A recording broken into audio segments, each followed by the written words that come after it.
अगस्त 1947 रात को 12 बज रहे थे जब दुनिया की आधी से ज्यादा आबादी नींद की खराटों के साथ सो रही थी। उस वक्त भारत की आजादी का वो सुनहरा अध्याय लिखा जा रहा था जिसका हम कई सालों से इंतजार कर रहे थे।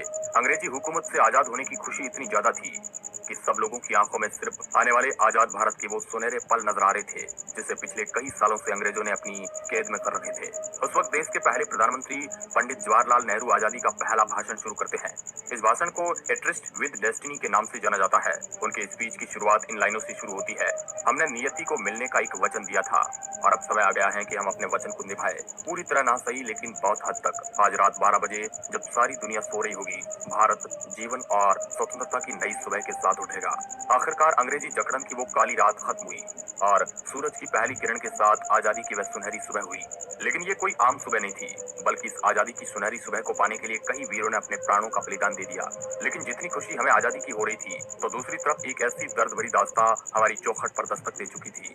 वह थी भारत और पाकिस्तान के बंटवारे की वो लकीर। उस लकीर ने भारत और पाकिस्तान को दो अलग अलग भागों में बांट दिया और यह एक ऐसी लकीर थी जिसका खामियाजा हजारों लोगों ने अपनी जान देकर चुकाया और करोड़ों लोग अपने बसे बसाए घर को छोड़ने के लिए मजबूर हो गए। कुछ महीने पहले जो देशवासी आपस में भाई की तरह मिलकर अंग्रेजी हुकूमत से लड़ रहे थे, वह बंटवारे की लकीर की वजह से एक दूसरे के खूनी दुश्मन बन चुके थे। बंटवारे के इस विस्थापन में इंसानियत पूरी तरह खत्म हो गई। 15 अगस्त 1947 से 9 दिन पहले 60 मुसलमानों का कत्ल अमृतसर में कर दिया गया। इसके ठीक 2 दिन बाद यानी 6 अगस्त 1947 को 74 सिखों का कत्ल लुधियाना फिरोजपुर रोड जलालाबाद के पास कर दिया गया। साल 1947 के अगस्त महीने के पहले सप्ताह के भीतर ही खून खराबे से अमृतसर की जमीन लाल रंग ले चुकी थी। हर रोज तकरीबन 100 से अधिक लोग अपनी जान गंवाकर बंटवारे की कीमत चुका रहे थे। उस दर्द भरी दास्तान को आज देखा तो नहीं जा सकता है, लेकिन उस पल को महसूस जरूर किया जा सकता है। आजादी से 48 घंटे पहले यानी 13 अगस्त 1947 को लाहौर से अमृतसर के लिए एक ट्रेन रवाना होती है। लाहौर के मुगलपुरा स्टेशन से चली इस ट्रेन में अमृतसर एक भी जिंदा इंसान नहीं पहुंचा। 43 हिंदू सिखों को ट्रेन पकड़ने से पहले ही मौत के घाट उतार दिया गया। जब पंजाब बंटवारे की आग की लपटों में जल रहा था, उस वक्त दिल्ली रेलवे स्टेशन से पाकिस्तान स्पेशल ट्रेन पाकिस्तान के लिए रवाना होती है, जिसमें पाकिस्तान जाने वाले सरकारी अफसर, कर्मचारी और उनके परिवार मौजूद थे। पाकिस्तान स्पेशल को दिल्ली से शानदार विदा किया गया, मगर जैसे ही ये ट्रेन पटियाला पहुंचती है तो पहली बार किसी ट्रेन पर हमले शुरू हो गए और जिसमें एक महिला और एक बच्चे की मौत हो जाती है। और जब इस बात की खबर लाहौर और कराची पहुंची तो बदला लिया गया अमृतसर आने वाली पहली ट्रेन से। जब पाकिस्तान से वह ट्रेन अमृतसर रेलवे स्टेशन पर पहुंची तो उसमें एक भी जिंदा इंसान नहीं था।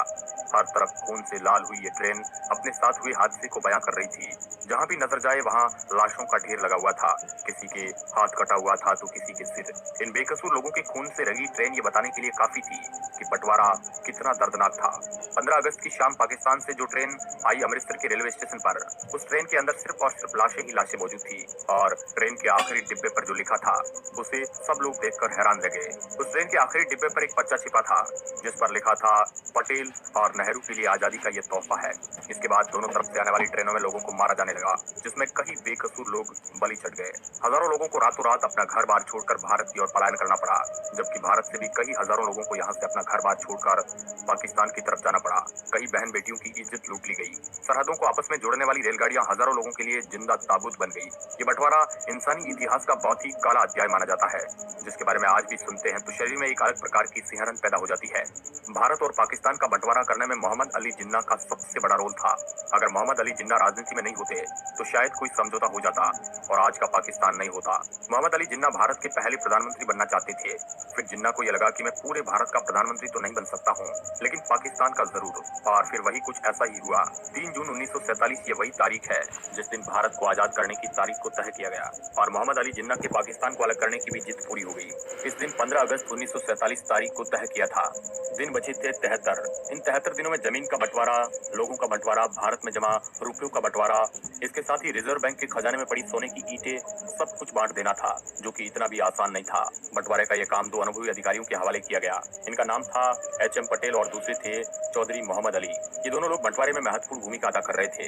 इनके नीचे भी कई छोटे मोटे अधिकारी काम कर रहे थे जो अलग अलग एरिया से रिपोर्ट बनाकर इनके पास भेज रहे थे। इन्हीं रिपोर्ट के आधार पर ये दोनों अधिकारी बंटवारे की सिफारिश तैयार करते थे, जिन्हें आगे विभाजन परिषद के पास भेजा जाता था। जिसके अध्यक्ष थे खुद लॉर्ड माउंटबेटन।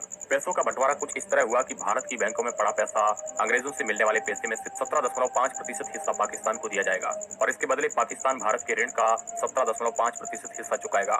इसके अलावा भारत के सरकारी दफ्तरों में पड़ी चल संपत्ति का 80% हिस्सा भारत के लिए और 20% हिस्सा पाकिस्तान के लिए तय किया गया। फिर इन दफ्तरों में पड़ी हर उस चीज का बंटवारा किया गया। मेज, कुर्सियां और टाइपराइटर तक की गिनती करके भारत पाकिस्तान में बांट दिया गया। इन सब चीजों को आपस में बांटने के लिए कई जगह लड़ाई तक हुई। इसके अलावा भारत की लाइब्रेरी में पड़ी पुस्तकों को लेकर भी इन दो मुल्कों के बीच पेच फंस गया।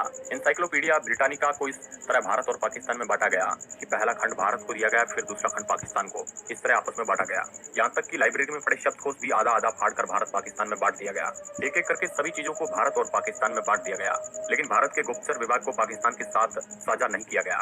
इस पर भारत के गृह विभाग ने दूरदर्शिता से फैसला लिया कि भारत के गुप्तचर विभाग में कोई किसी तरह की कमी नहीं की जाएगी और उसके अफसर इस बात पर अड़े रहे कि इस विभाग की एक फाइल तो छोड़िए, स्याही तक हम पाकिस्तान नहीं जाने देंगे। इसके साथ ही पाकिस्तान के पास नोटों को छापने के लिए प्रेस नहीं थी और उस वक्त भारत में भी नोटों की छपाई के लिए एक ही प्रेस मशीन थी और भारत ने उस प्रेस को पाकिस्तान को देने से मना कर दिया, जिसके बाद पाकिस्तान ने काम चलाने के लिए भारतीय नोटों पर ही अपनी मोहर लगाकर करेंसी के रूप में इस्तेमाल किया। इसके अलावा एक बंटवारा और अहम था, वह था भारतीय सेना का, जिसमें हिंदू, मुस्लिम, सिख सब थे।